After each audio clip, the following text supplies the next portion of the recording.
All right, ladies and gentlemen, here we go. Time to check our bell work. How did you do? The challenge question I found to be very difficult once I was going over the answers to make my answer key. So don't get discouraged if you by chance did not get that one correct. And then as far as rounding, that's something that we've been working on frequently, and also matching the name of the answer to what the operation is. We have not gone to dividing fractions in a while, so this might refresh your memory. All right, so please watch and try to figure out where you went wrong, and that will strengthen you in your math skills. So question number one, we're focusing on rounding to the nearest whole number. So remember, the rule is whole number, and if the rule is whole number, then I look at the decimal and I say, nope, everything after the decimal has to go. Now, the question is, right now as a whole number, it's 54. One bigger than that, it would be 55. Is it closer to 54 or 55?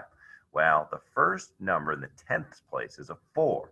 That is all you need to look at to see if it's closer to 54 or to 55. And because it's only a 4, it's closer to 54. So rounding this to the nearest whole number, your answer is 54. Now let's look at the next question. It says find the quotient. Remember, quotient's the answer to a division problem.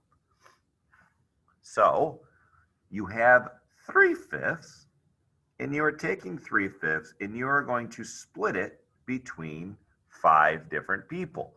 Remember, there's 3 different ways to divide. The house method, slice, and keep, change, flip. Here we are going to use keep, change, flip. And remember what flip really means is you have a numerator. You have a fraction, numerator, denominator. Flip means, oops, why did I put F? Denominator. Flip means take your numerator and put it as the denominator, and take your denominator and put it as your numerator. That is flipping it. So keep 3/5, 3/5. Change from division to multiplication, and now flip 5 to its reciprocal. Well, 5 doesn't even have a denominator. Well, it does. It's just hidden because 5 is 5 over 1. Did I flip it there? No, I just showed you what 5 is as a fraction. So flipping it would be 1/5. Now I can multiply across. 3 times 1 is 3. 5 times 5 is 25. Now I just want to ask myself, does this answer make sense? Well, if 5 people are splitting 3/5, it makes sense that they're only going to get little tiny 3/25. So the answer there is 3/25. And then it says match the correct items. Well, product is the answer to product is the answer to multiplication, difference is the answer to subtraction, sum is the answer to addition, and quotient is the answer to a division problem. Now, the difficult challenge question. We want to find perimeter, and we want to find area. Remember, the perimeter represents the outside lines, and then the area represents the whole inside area. So first we'll find the perimeter. I will just get rid of each line, and I'll go like this, and then write the number there. So 5. So the first line is 5. The second line is 1.5. I have to make sure that I line the decimal up the correct way. Here's 1.2. Here's 4.5. We do not know this one, but we do know that if I turn it into 2 figures, this whole thing is 5 over here. This part's 1.2. So if this part's 1.2, this has to be, well, 1.2 plus what equals 5? So somewhere I'm going to do a little math. 5 minus 1.2. I'm going to borrow, turn this into a 10. 10 minus 2 is 8. 4 minus 1 is 3. Oh, it's 3.8. Oh, I'm confused about that, Mr. Stahl. How do you know it's 3.8? I know it's 3.8 because both of these lines that are going up and down together need to make 5, right? And if this is like 2 rectangles, then 1.2 is here, 1.2 is here. this is the difference of 5 and 1.2. So this is as well, so it's 3.8.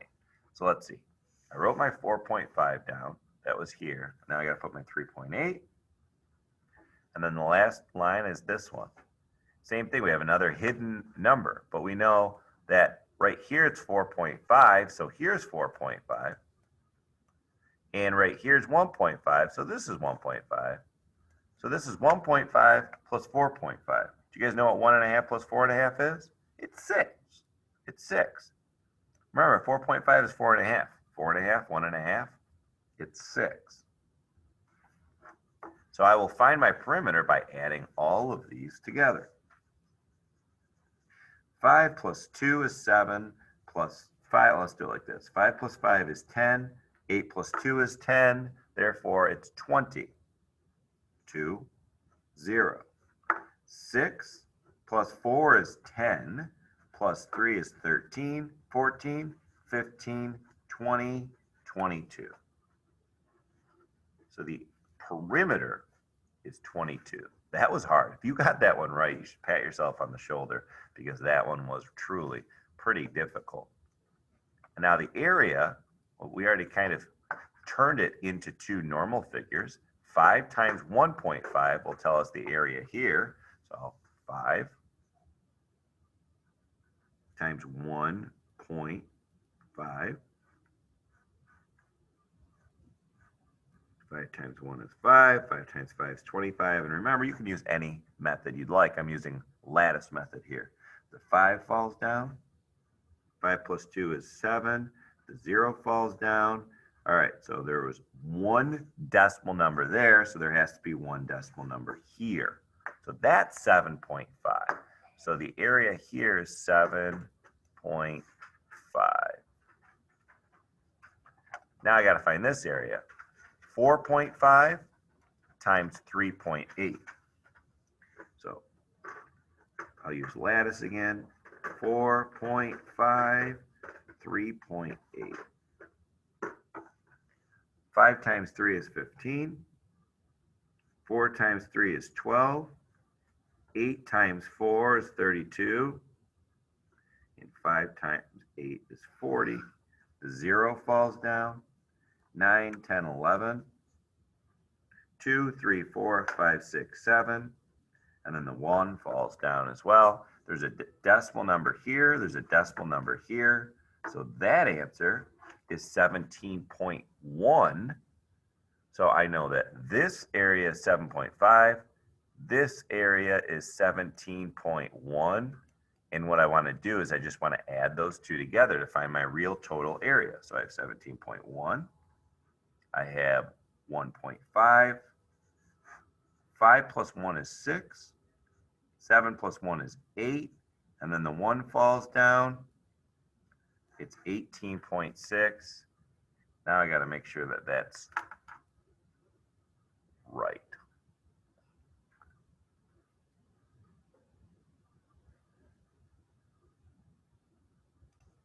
All right, I see what I did wrong here. I have 17.1, and then I want to add 17.1 by 7.5. For some weird reason, I put 1.5. So 5 plus 1 is 6. 7 plus 7 is 14. And then 1 plus 1 is 2. So the area is 24.6. And remember, the way that you get that is you take the area of this normal figure. Remember, I split it into a normal figure, and then I add the area to this normal figure, which was 17.1, and then you add 17.1 and 7.5, and you get your true area. All right, time to move on to today's lesson, and today is going to be the last day that we're going to review algebra, and then we're going to jump into geometry. We're going to review that. I will give you your Unit 7, Unit 8 test, and then we're going to kind of review everything that we learned in 2 weeks from Unit 1 to Unit 8, and then I'm going to give you guys end of the year math test, and then that will be it. BMS math, here I come. So What I would like for you to do is I'd like for you to take out a blank piece of paper, and I would like for you to label that blank piece of paper 1 through 5. 1 through 5, and then during our live Zoom, we will go over the answers. So here we go. All right, so I will kind of show you how I'll use the ones that are not numbered as examples, and then the ones that are I numbered, I want you to write down on your piece of paper, and those are the ones that we'll go over the answers during the live session. So you're just going to go over using the orders of operation and just say, is it true or is it false? All right, so is the answer equal to 36? And we're just going to say if it's true or if it's false. So the first one I'm looking at, it says 12 minus 3 times 4, but 12 minus 3 is in parentheses. So we know that is 9, right? Because you have to do that first. And 9 times 4 then is, well, that's 36. So that one's true. Let's look at this one. Well, there's no parentheses here, so I have to make sure that I do 4 times 12 first, which is 12, or 4 times 3 first, which is 12. And then 12 minus 12 equals, well, that one equals 0. So is that answer equal to 36? No, so that one's false. This one you are doing on your piece of paper, and then we'll go over to see if your answer is correct. This is another example, so I'll do this one for you. 12 minus 3 is 9. And 9 times 4 is 36, so this one's true. And then you can go ahead and complete this one as well. So you're just going to tell me if number 1's true or false, meaning is it equal to 36? And then you're going to tell me number 2, is it equal to 36, true or false? Remember, if I go too quickly, please pause it. Now let's look at this one. This is number 3. This is the one that you're going to do. You're going to tell me how you would write this one in words, okay? So tell me which one of these shows 11.5 minus 8 written in words. Is it A, B, C, or D? Or is it more than one of them?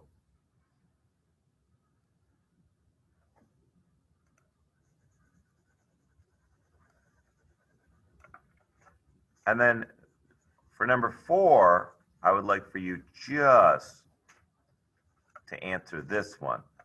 So I'm going to fill out this grid. It says Shelley reads 20 pages every single hour. Complete the table to show the numbers of pages she read in 0, 1, 2, and 3 hours. Well, they already have 0 written for us. I want to show 1 hour, I want to show 2 hours, and I want to show 3 hours. If she reads 20 pages every hour, then this one will be 20. After she reads for 1 hour, she'll read 20 pages, and this one would be 40. I need you to just tell me after 3 hours, what's that going to be? And then you could also look and kind of figure out what the pattern is. I would say X times 20 equals Y. 0 times 20 is 0, 1 times 20 is 20, and 2 times 20 is 40. So you got to tell me what 4 is. And that says graph the data in the table. So the way that we would do this is we'd say 0, 0, 120, 240, and then 3, and you got to let me know what that answer is going to be.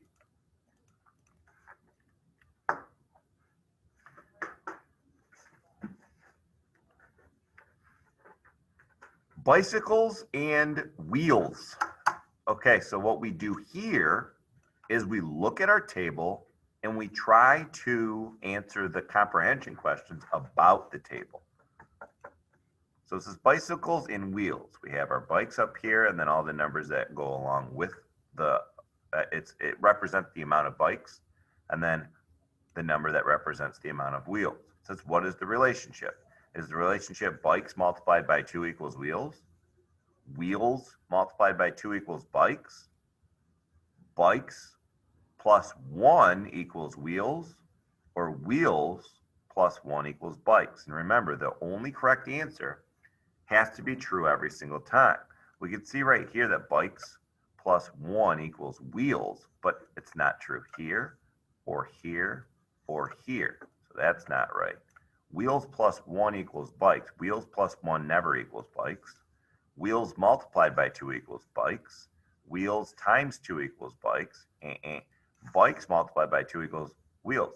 1 times 2 is 2, 2 times 2 is 4, 3 times 2 is 6, 4 times 2 is 8, 5 times 2 is 10. So that's the right answer, and it makes sense. Each bike has 2 wheels, so bikes times 2 equals wheels. Here's a graph of the growth of a shrub.